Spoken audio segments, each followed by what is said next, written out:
Hello et bienvenue dans cette toute nouvelle vidéo, à savoir la deuxième de Criticult. Aujourd'hui, il sera question d'un film m'ayant tellement marqué qu'il fait actuellement partie de mon top 10 de mes films préférés. Il s'agit ni plus ni moins des Yeux sans visage de Georges Franju, réalisateur français ayant également réalisé Le sang des bêtes, Le Grand Méliès, ou encore La tête contre les murs, qui était, si je ne m'abuse, son tout premier long métrage.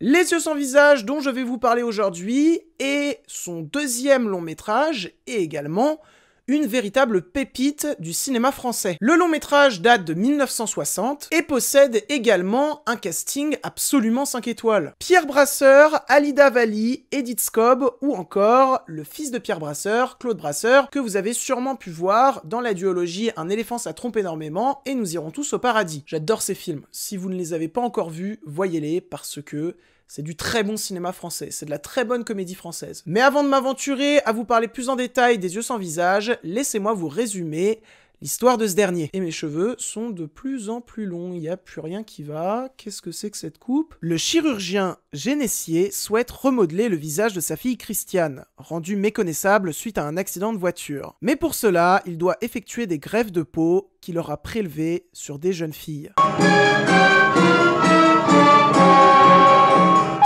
Comme dit plus haut, Les Yeux sans visage est une véritable pépite du genre horrifique français. Et ce, en premier lieu, grâce à la mise en scène de Georges Franju, qui se révèle absolument sublime. Tout d'abord, le film est extrêmement beau, possède parmi l'un des plus beaux et fascinants noir et blanc que j'ai vu de ma vie. Ce qui m'a marqué durant mes nombreux visionnages, c'est que, dans certains instants, la lumière d'un plan ne va pas forcément être raccord avec la lumière du plan qui suit. Mais ça n'est en aucun cas dérangeant, parce que j'ai vraiment cette impression qu'en un sens, c'était voulu. Voulu pour que chaque plan possède son atmosphère et te marque la rétine comme pas possible. Ensuite, pour continuer sur la mise en scène, il y a une sorte de poésie de l'horreur, du glauque. Je trouve cette intention de réalisation extrêmement intéressante, réussie et particulièrement riche. On peut tout à fait passer des heures et des heures à analyser la poésie, l'horreur ou encore l'angoisse qui se dégage de chaque plan. Ce film est pour moi beaucoup plus dense qu'on ne le croit. Pour ce qui est de ce que le film raconte selon moi, j'y viendrai un petit peu plus tard dans la vidéo, donc restez jusqu'à la fin. Ça y est, j'ai enfin dit cette phrase de youtubeur. Toujours concernant la mise en scène, il y a assez peu de gros plans dans le film. Il y a beaucoup plus de plans larges, de cadres qui sont là pour appuyer la grandeur inquiétante des décors. Lorsqu'il va y avoir des gros plans, ça va être toujours soit pour te montrer quelque chose qui va être marquant et dérangeant pour toi, spectateur, soit pour appuyer quelque chose qui va être important pour comprendre la psychologie des personnages et l'avancée du récit. Au niveau du découpage, c'est absolument parfait. L'image va être également très souvent brumeuse et le film va en très grande partie se passer de nuit. Et je trouve que la brume plus la nuit, ça crée une ambiance assez particulière que je trouve vraiment fascinante. Ça appuie cette ambiance un petit peu cauchemardesque que travaille le film. Le son de ce film est également très pertinent parce que il y a plusieurs lieux dans le film qu'on ne va pas voir pendant un certain moment, mais qui vont être iconisés par le son. Et pourquoi j'ai fait ce geste avec mon doigt? Je pense notamment à ce fameux endroit du manoir Génessier où se situe plein de chiens. Pour continuer sur le son, et plus particulièrement sur la musique, cette dernière joue un rôle extrêmement important dans le long métrage. Elle joue un rôle extrêmement important pour ce qui est de l'iconisation et de la mythologie des personnages. Je vais prendre en exemple le personnage de Louise qui, dès la scène d'intro,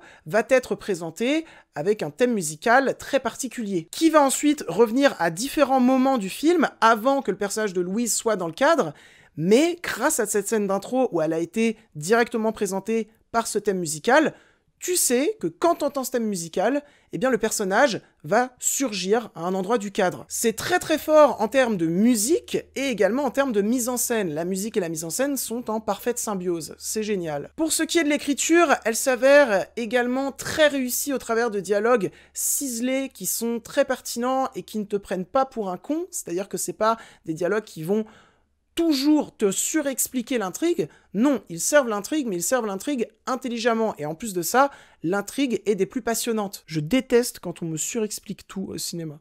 C'est vraiment te prendre pour un con.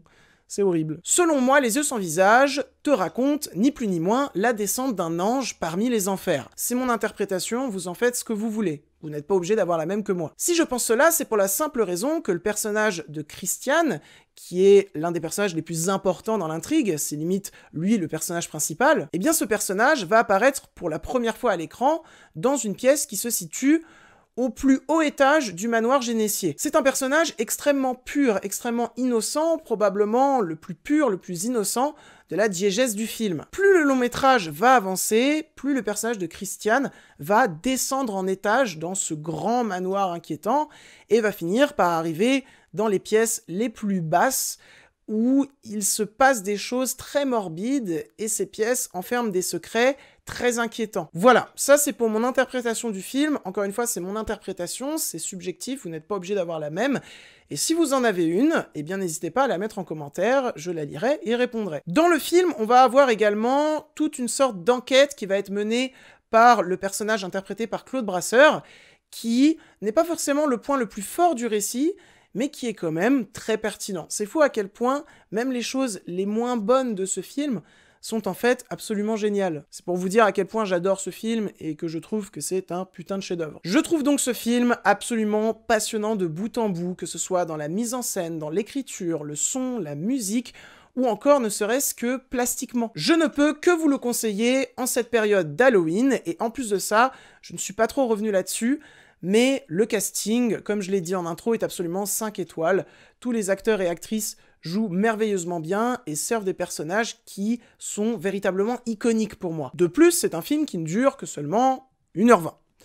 C'est vraiment pas très long. Et on n'a absolument pas le temps de s'ennuyer, tant le film est passionnant. Si j'ai décidé de vous parler de ce film, c'est parce que il est culte, en un certain sens, il est culte pour tout ce qui est des cercles cinéphiles. Quand j'étais petit, ou même avant de voir le film, c'est-à-dire il y a 2-3 ans, j'en entendais beaucoup parler dans les cercles cinéphiles, mais j'ai l'impression qu'il n'est pas si culte que ça en dehors des cercles cinéphiles. Et donc, je voulais vous en parler, parce que c'est un film qui est vraiment très important à voir selon moi, et qui au-delà de ça, est très réussi, comme je l'ai dit plein de fois. Et en ce moment, dans mes vidéos, j'essaye d'arrêter de paraphraser, donc je vais m'arrêter là tout de suite. Et donc voilà, c'est la fin de cette deuxième de Criticulte. J'espère qu'elle vous aura plu, intéressé et diverti. Si c'est le cas, n'hésitez pas à la liker, à la commenter et à la partager. Nous sommes en route pour les 500, nous sommes 475 sur la chaîne à l'heure où je tourne. Merci beaucoup, ça me fait très plaisir. J'espère que ce mois d'Halloween continue à vous plaire. En tout cas, moi j'aime vraiment bien le tourner. Et on se retrouve très vite pour la prochaine vidéo de ce mois d'Halloween donc. Sur ce, je m'en vais côtoyer d'autres univers et je vous dis salut. Attends. C'est quoi ce bruit? What the fuck? Attends, quoi? PDDR, t'es qui? Ah, ça fait mal ça. Alors... ouais, j'ai un petit ennui. Le prochain film de Criticulte s'affiche maintenant. Voilà. J'espère... Salut.